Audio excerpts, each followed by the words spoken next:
paano i-manage ang love life at ang negosyo natin. Matindi to ah. Yan ang pinakamahirap. Pass. Pass. Okay, okay.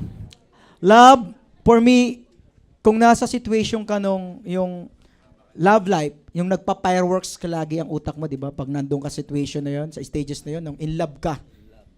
Sure, di ba? Be sure na yung nararamdaman mo is unconditional love. Na product talaga siya ng love, hindi siya fear. Kasi minsan, yung nararamdaman mo, gusto mo lagi siyang nasa harapan mo. Pag malayo na, nagagalit ka na. Okay? Dapat yung karelasyon mo naiintindihan ng ginagawa mo. At kung, 'di ba, na hindi nagsiselos. Kasi, 'di ba, paano ka makakahataw kung ang karelasyon mo selos ng selos? Maya-maya imo-monitor ka, maya-maya bibigyan ka ng issue, maya-maya bibigyan ka ng, 'di ba, yung duda.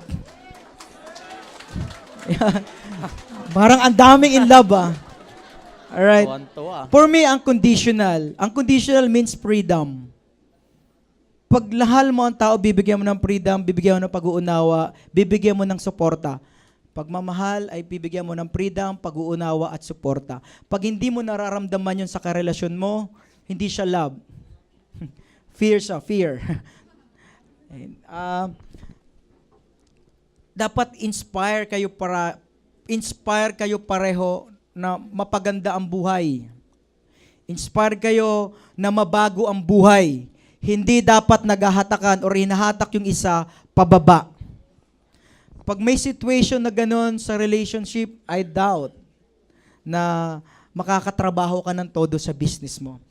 For me, kailangan nyo mag-set down, kailangan nyo mag-usap, i-condition ang pareho, kailangan nyo ng mentor, kausapin pareho, kailangan muna i-attune. Or kailangan gumawa ng agreement na ito ang gagawin ko, ito gagawin ko, dapat suportahan tayo, iintindihin mo ako. Kung hindi kasi magtutulungan yung dalawa, mabigat sa pagpapalaki ng negosyo. Na nararanasan ng iba yan. So dapat po, sabi nga, yung love life, okay yan. Pero pag may business, may kakaiba kayong karakter. Magiging negosyante kayo. May agreement kayo. Ito, kung talagang mahal mo ako, ito mag-usap tayo. Ito dapat, magpipirmahan tayo. Nakanotaryo. Hindi po ako nagbibiro. Kasi kung hindi, puro away yan. Puro away yun. Kung hindi, puro away talaga yan. Pero, di ba, kondisyon. Sabi mo, unawain. Ito po, ginagawa talaga, tinuturo to. Hindi po pwedeng kung ano lang ginagawa mo sa love life mo ng high school, gagawin mo ngayon na negosyante ka. Hindi po siya effective. Nakukuha nyo?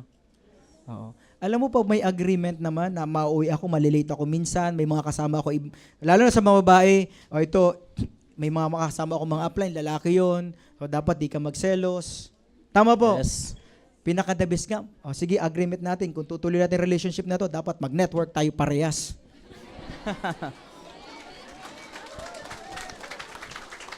Alright. Pinaka-the best kasi dyan, napupunta siya dito at para maunawaan niya kung ano ginagawa mo. Hindi niya man siya humataw, at least nakikita niya kung ano talagang ginagawa mo. Naiintindihan niya kung ano ginagawa mo. So, pinaka-the best, makondisyon siya madala dito para maunawaan ka at supportahan ka.